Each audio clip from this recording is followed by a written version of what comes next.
പല ആളുകളും തെറ്റിദ്ധരിച്ചിരിക്കുന്നത് ആത്മീയമായ പരിശീലനം എന്ന് പറഞ്ഞാൽ ചില ആളുകൾക്ക് വേണ്ടി മാത്രം വേണ്ടതാണെന്നാണ്. മറിച്ച് വളരെ പ്രാക്ടിക്കൽ ഇൻ്റലിജൻസ് ഉണ്ടാകുന്നതിനും അന്തർജ്ഞാനം ഉണ്ടാകുന്നതിനും ശരിയായത് തെറ്റായത് തിരിച്ചറിഞ്ഞ് നല്ലതിനെ തിരഞ്ഞെടുക്കാനൊക്കെയുള്ള ഒരു ആന്തരികമായ ശക്തി, ആന്തരികമായ ഒരു പ്രബോധനം നമുക്ക് ലഭിക്കുക എന്നുള്ളതാണ് സ്പിരിച്വൽ സാധന കൊണ്ട് പ്രധാനമാക്കുന്നത്. അതിന് നല്ല സജ്ജനങ്ങളുമായിട്ട് കാര്യങ്ങൾ ഇടപെടുന്നത് നല്ലതായിരിക്കും. അതായത് മറ്റുള്ളവരെ ഉപദ്രവിക്കുന്നതും ദോഷകരമായി ബാധിക്കുന്നതും പ്രവർത്തിക്കുന്ന ആളുകളുമായിട്ട് ബന്ധപ്പെടാതിരിക്കുക, അല്ലെങ്കിൽ അവർക്കതിൻ്റെ കോൺസിക്വൻസസ് പറഞ്ഞു കൊടുക്കുക. സ്ലാൻഡർ സ്റ്റേറ്റ്മെൻറ്റ് പറഞ്ഞിരിക്കുന്ന കൂട്ടങ്ങളിൽ നിന്ന് മാറി നിൽക്കുക.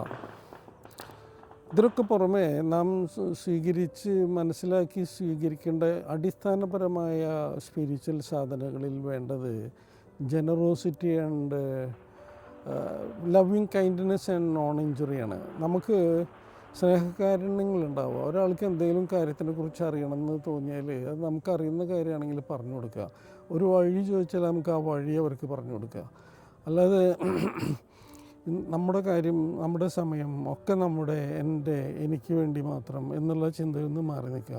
അപ്പോൾ കാരുണ്യങ്ങളുണ്ടാവുക. അതേപോലെ തന്നെ നോൺ ഇഞ്ചുറി, മുറിവേൽപ്പിക്കാതിരിക്കുക. നമുക്കൊരു വസ്തു കൊണ്ട് ഒരാളെ മുറിവേൽപ്പിക്കുന്നതിനേക്കാളും മുറിവുണ്ടാക്കാവുന്നതാണ് ചില വാക്കുകൾ കൊണ്ടുള്ള ഹാർഷ് ആൻഡ് ഇഞ്ചുറിയസ് വേർഡ്സ്.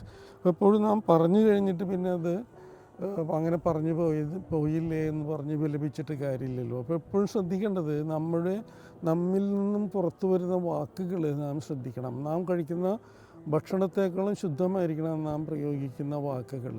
അതുപോലെ നാം ചെയ്യുന്നത് മറ്റുള്ള ഒരാൾക്ക് ബുദ്ധിമുട്ടുണ്ടാക്കുന്നുണ്ടോ, മറ്റുള്ള ആൾക്ക് അത് മാനസികമായിട്ടുള്ള സങ്കടങ്ങളും വിഷമങ്ങളും ഉണ്ടാക്കുന്നുണ്ടോ എന്ന് നാം തിരിച്ചറിയണം. നാം ഒരാളോട് എന്താണോ ചെയ്യുന്നത് അത് ദൈവത്തിനോട് ചെയ്യുന്നു എന്നുള്ള ബോധം ഉണ്ടായിരിക്കണം. അവരുടെ ഉള്ളിലും ദൈവികമായ ചൈതന്യം തന്നെയാണ് ഉള്ളത് എന്ന് നാം അറിയണം. നമ്മിലുള്ളതും അവരിലുള്ളതും ഒരേ ശക്തി തന്നെയാണെന്ന് നാം തിരിച്ചറിയേണ്ടതുണ്ട്. സ്നേഹകാരുണ്യങ്ങൾ ഉണ്ടായിരിക്കുക, ഇഞ്ചുറിയസ് വേർഡ്സ് ഉപയോഗിക്കാതിരിക്കുക, അങ്ങനെയുള്ള ചില സ്വഭാവ ഗുണങ്ങൾ നാം വളർത്തിയെടുക്കുന്നത് നല്ലതായിരിക്കും. അതുപോലെ തന്നെ ജനറോസിറ്റി ആൻഡ് നോൺ സ്റ്റീലിങ്, മറ്റുള്ളവരുടെ സാധനങ്ങൾ മോഷ്ടിക്കാതിരിക്കുക, മറ്റുള്ളവരുടെ കോപ്പിറൈറ്റുകൾ നമ്മുടേതാക്കി ഉപയോഗിക്കാതിരിക്കുക. അത് ഒന്നും നമ്മുടേതല്ലാത്ത, സ്വന്തമല്ലാത്ത ഒന്നും നാം കരസ്ഥമാക്കാതിരിക്കുക. സ്റ്റീലിംഗ് എന്ന് പറഞ്ഞാൽ നമ്മളൊരു വസ്തു മോഷ്ടിക്കുന്നു മാത്രമല്ല, മറ്റുള്ളവരുടെ സാധനങ്ങൾ മോഷ്ടിക്കുക എന്നുള്ളതിൽ അവരുടെ ആശയങ്ങൾ മോഷ്ടിക്കുന്നതും മോഷണം തന്നെയാണ്. അപ്പോൾ ജനറോസിറ്റി, ഉദാരതയുണ്ടായിരിക്കുക. തീരെ ഇല്ലാത്ത ആൾക്ക് നമ്മിലുള്ളത് എന്താണോ അത് കുറച്ച് നാം കൊടുക്കാനായിട്ട് തയ്യാറാവുക. പണം കുറച്ചുള്ളെങ്കിൽ അത് കുറച്ച് അവർക്ക് കൊടുക്കാനായിട്ട് തയ്യാറാവുക. അപ്പോൾ അങ്ങനെ അത് ഡിസർവ് ചെയ്യുന്ന ആളുകളെ സംബന്ധിച്ചിടത്തോളം പറയുന്നത്. പിന്നീട് honesty and non lying. Honesty, സത്യസന്ധരായിരിക്കേണ്ടത് മറ്റുള്ളവരോട് മാത്രം ഇരിക്കലല്ല, നമ്മോട് തന്നെ നാം സത്യസന്ധരായിരിക്കുക എന്നുള്ളത് വളരെ പ്രധാനപ്പെട്ട ഒരു കാര്യമാണ്. നാം ചെയ്തത് സത്യസന്ധമാണെങ്കിൽ നമ്മുടെ മനസ്സിൽ സന്തോഷം, ആനന്ദം, ഒരു ദൈവികത ഉണരുന്നത് കാണാം. പക്ഷെ നാം ചെയ്തത് സത്യസന്ധമല്ലെങ്കിൽ നമ്മുടെ മനസ്സ്, നമ്മുടെ ആത്മാവ് തന്നെ ആത്മീയ രോദനം നമുക്ക് കേൾക്കേണ്ടി വരും. ആത്മാവ് കരയുന്നത് നാം കേൾക്കേണ്ടി വരും. ഇപ്പോഴല്ലെങ്കിൽ അപ്പോഴല്ലെങ്കിൽ എപ്പോഴെങ്കിലും അതിൻ്റെ പ്രതിഫലനം ഉണ്ടാകും. അതുകൊണ്ട് മറ്റുള്ളവരെ വേദനിപ്പിക്കുന്ന രീതിയിൽ പറയാതിരിക്കുക. ഹോണസ്റ്റി, സത്യസന്ധരായിരിക്കുക. അതുപോലെ തന്നെ കളവ് പറയാതിരിക്കുക. കളവ് പറയുന്നതും അപ്രിയ സത്യങ്ങളും പറയാതിരിക്കുക. ഇത് ഒരു അടിസ്ഥാനപരമായ പാഠമാണ് സ്പിരിച്വൽ സാധനങ്ങളിലെ. അല്ലാതെ നാം വളരെ കഷ്ടപ്പെട്ട് കഠിനമായി ചില കാര്യങ്ങളൊക്കെ ചെയ്തിട്ട് വേണം, അങ്ങനെയൊക്കെയാണ് ആളുകളുടെ ധാരണ. സ്പിരിച്വൽ സാധന വളരെ ലളിതമാണ്.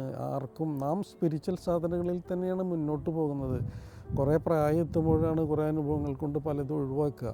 അത് ഇപ്പോൾ തന്നെ മനസ്സിലാക്കി, ചെറുപ്പത്തിലെ തന്നെ അത് മനസ്സിലാക്കി, അതിനെ നല്ലതിനെയും ചീത്തതിനെയും വേർതിരിച്ചറിഞ്ഞ് മുന്നോട്ട് പോവുകയാണെങ്കിൽ നാം സ്പിരിച്വൽ സാധനകളിൽ തന്നെയാണ്. എപ്പോഴും നന്മ ആഗ്രഹിക്കാം. മറ്റുള്ളവർക്കും നമുക്ക് മാത്രമല്ല നന്മ വേണ്ടത്, എല്ലാവർക്കും എല്ലാ ചരാചരങ്ങൾക്കും നന്മയുണ്ടാവണമെന്ന് ആഗ്രഹിച്ച് പ്രാർത്ഥിച്ച് മുന്നോട്ട് പോകാൻ തയ്യാറായാൽ അവിടെ നമ്മുടെ ആത്മീയമായ തുടക്കം ആരംഭിക്കുന്നു. എല്ലാവർക്കും നല്ല ഒരു സ്പിരിച്വൽ പാത്തിലേക്ക്